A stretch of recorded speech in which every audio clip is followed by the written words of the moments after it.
Hello, and welcome to our channel Blockbuster Movie Recaps. Spoilers ahead. Today, we are going to review the crime mystery film Seven, released in 1995. Detective William Somerset, portrayed by Morgan Freeman, is prepared to retire and leave the horrors of a nameless city of continuous rain and urban ruin.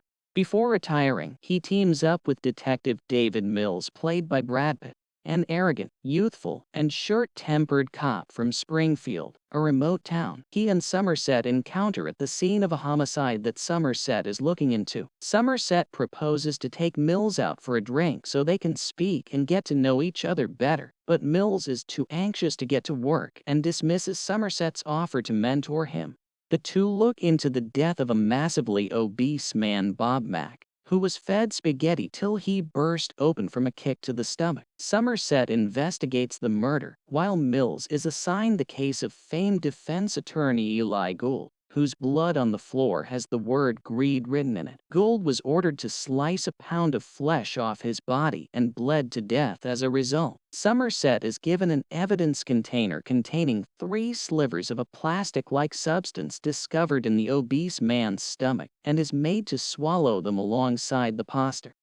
Somerset visits the victim's home and discovers 3 groove marks on the exterior of the refrigerator that perfectly suit the plastic-like slivers. Somerset stares behind the refrigerator, understanding the slivers are the result of it being relocated. He discovers the word gluttony scribbled in grease under the fridge, along with a message containing a passage from Milton's Paradise Lost. Somerset believes a serial killer is committing atrocities based on the 7 deadly sins, with 5 more to go. Tracy Mills, Gwyneth Paltrow, asks Somerset over for supper to give Mills and Somerset an opportunity to get to know each other. While they are dining, an elevated train goes by on the neighboring track, causing the building and all of its belongings and people to tremble. The couple mentions that this is why the realtor was so anxious for them to see the apartment immediately, in order to conceal the railway's proximity.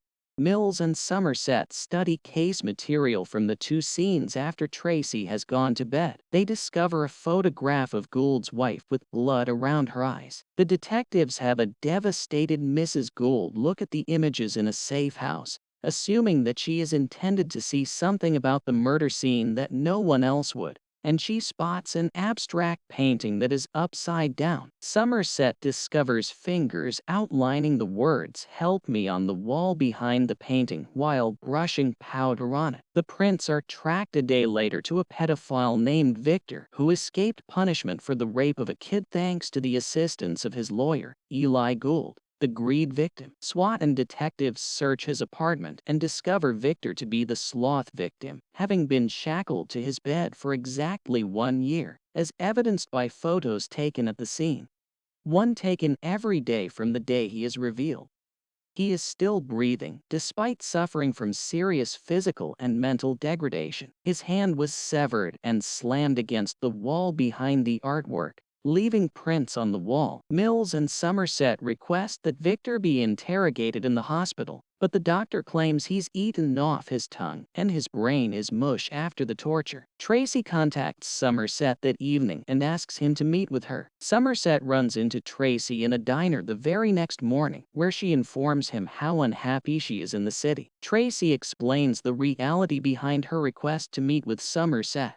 She is pregnant, terrified of raising a child where they now live, and afraid of informing David. Somerset encourages her to notify her husband only if she chooses to have an abortion, and he uses himself as an illustration.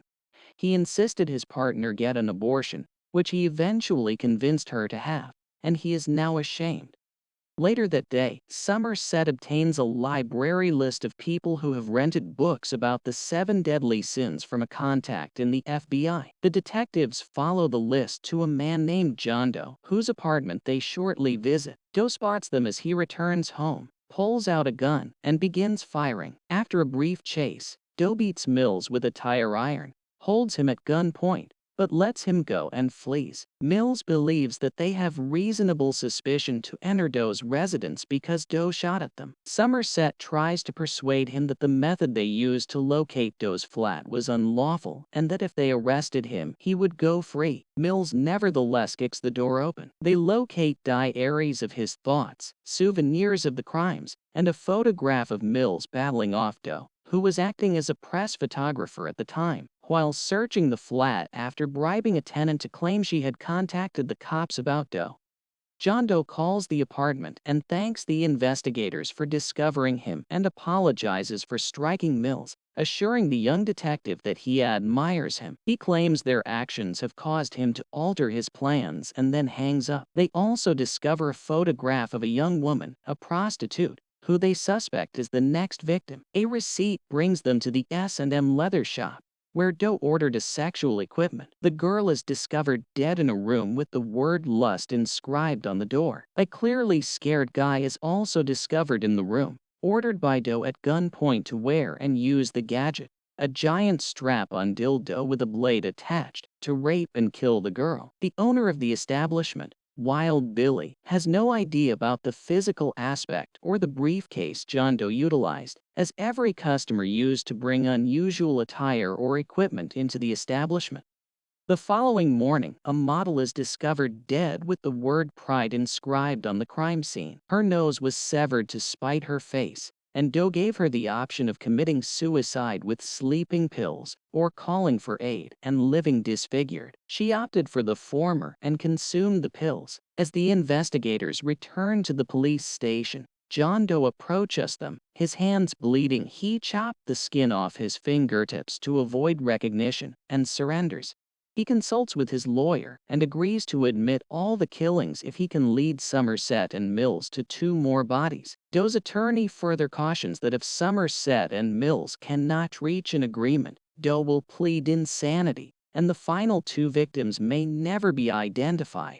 The investigators comply because they want a confession. Somerset and Mills have microphones strapped to their chests, allowing the rest of the investigation team to listen in on their conversation with Doe. During the preparation, Mills tries to inform Somerset about a worry he has about Tracy but is unable to do so entirely. A police aircraft follows the 3 as they drive to the city's outskirts in a car for security. Doe explains his motivation for the murders as a manner of demonstrating the world's truly awful character, as well as his intention to punish the sinful.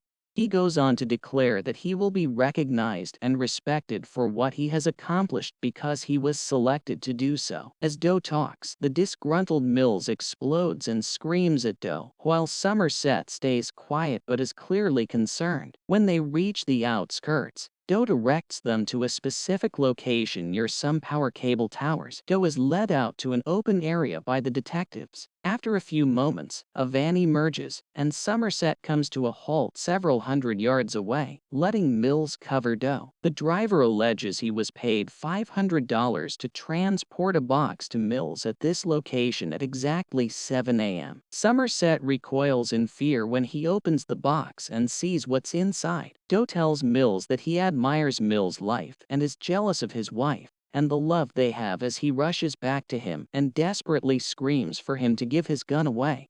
He goes on to add that he paid a visit to Mills' house and attempted to play husband with Tracy that day, but it didn't work out, so he grabbed a souvenir instead, her gorgeous head. Doe's intention was for Mills to kill him, as Doe was guilty of envy, resentful of Mills' simpler life. He also tells Mills that Tracy is pregnant and has asked to be kept alive for the sake of the child. Despite Somerset's pleadings, Mills is so heartbroken by his wife's death and the fact that she was pregnant that he shoots Doe in the head, and Doe closes his eyes to accept his punishment.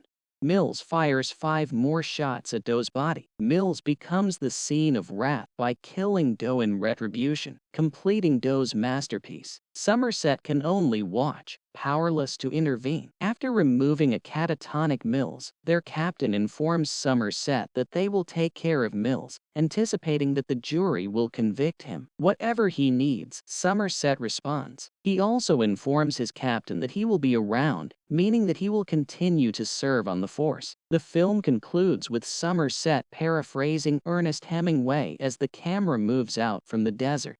The world is a beautiful place, and it is worth fighting for.